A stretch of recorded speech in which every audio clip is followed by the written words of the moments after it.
सबसे अधिक आज कहाँ है? आदिवासी इलाकों, जंगलों में। क्यों? क्योंकि उन जंगलों को उजाड़ना है और व्यापारी मित्रों को उनको देना है।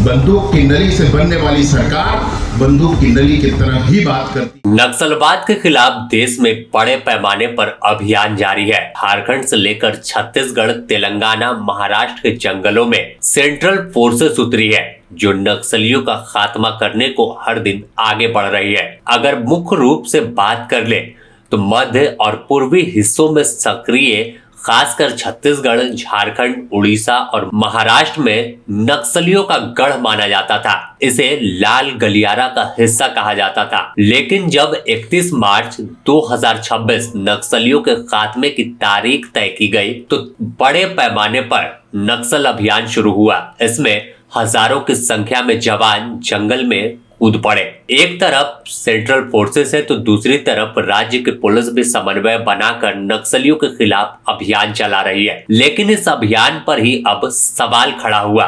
झारखंड के मुख्यमंत्री हेमंत सोरेन ने कुछ दिन पहले एक बयान दिया था, जो अब चर्चा में है, कि बॉर्डर से ज्यादा जंगल में फोर्स है और युद्ध जैसे हालात जंगल के अंदर है। यहाँ की जमीनों पर कब्जा करने का इरादा है। वहीं दूसरी तरफ छत्तीसगढ़ के उप मुख्यमंत्री विजय शर्मा का वह बयान कि कभी भी नक्सली अगर मुख्य धारा में लौटते हैं और हथियार लेकर बात करेंगे कि समानता की बात हो तो संभव नहीं है। हथियार लेकर कभी भी उनके जुबान से हिंसा की बोली निकलेगी, ना कि समानता की। अब अगर देखें तो झारखंड का सारंडा इलाका नक्सलियों का गढ़ है और कहा जाता है कि नक्सलियों का मुख्यालय सारंडा में है। यहाँ पर देश का सबसे बड़ा नक्सली मिसिर बेसरा बैठा है। उसके साथ सेंट्रल कमेटी सदस्य असीम मंडल है, अनल दा है, प्रशांत है और सभी पर 1-1 करोड़ रुपए का इनाम है। इनके साथ इनके दस्ते के 60 से 65 माओवादी अभी भी जंगल में घूम रहे हैं।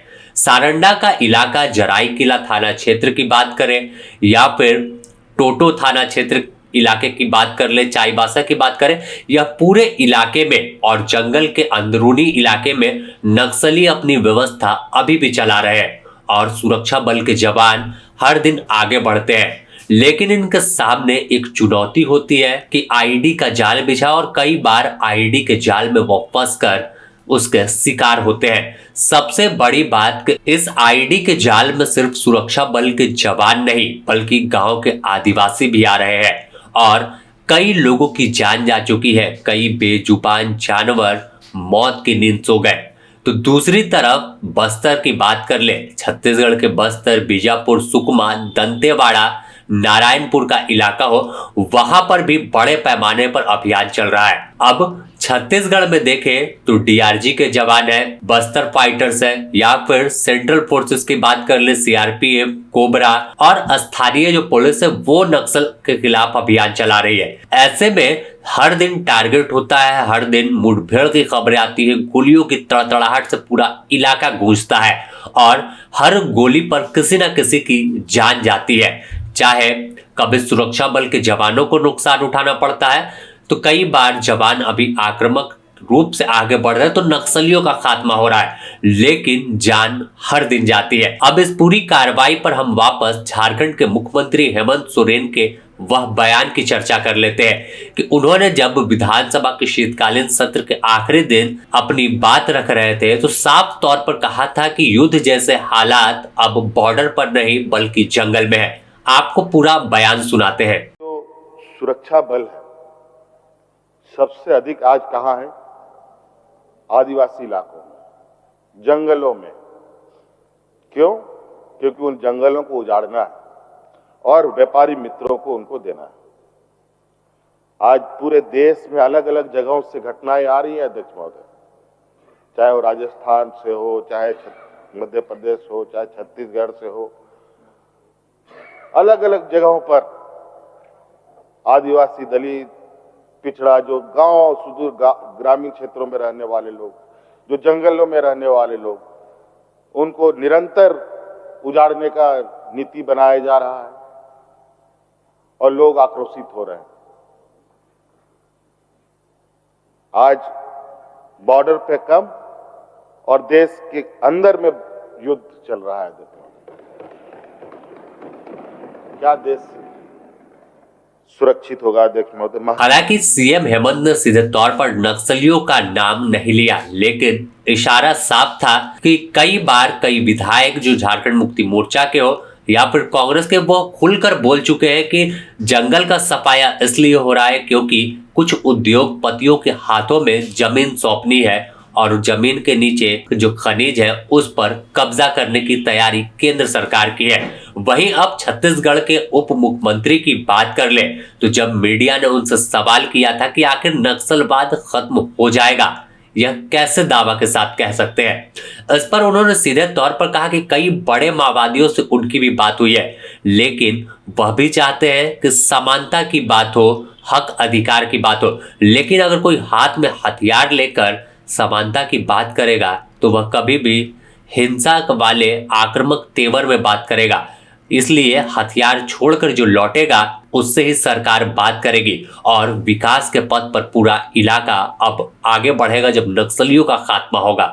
हम भी चाहते हैं, हमारा भी भाव। मैं कुछ बड़े नक्सलियों से मिला, मैं बैठकर उनसे बात करता रहा, उनका भाव क्या था। फाइनली एक ने कहा कि हम सीमलेस सोसाइटी बनाना चाहते हैं, सीमलेस सोसाइटी, पूरी ही दुनिया में सीमलेस सोसाइटी बने, हम ऐसा चाहते हैं। मैंने कहा ये तो हम भी चाहते हैं, हम भी चाहते हैं वसुधैव कुटुंबकम हो, हम भी चाहते हैं कि दुनिया पूरा एक परिवार की तरह एक जैसा हो। रास्ता फर्क क्या है?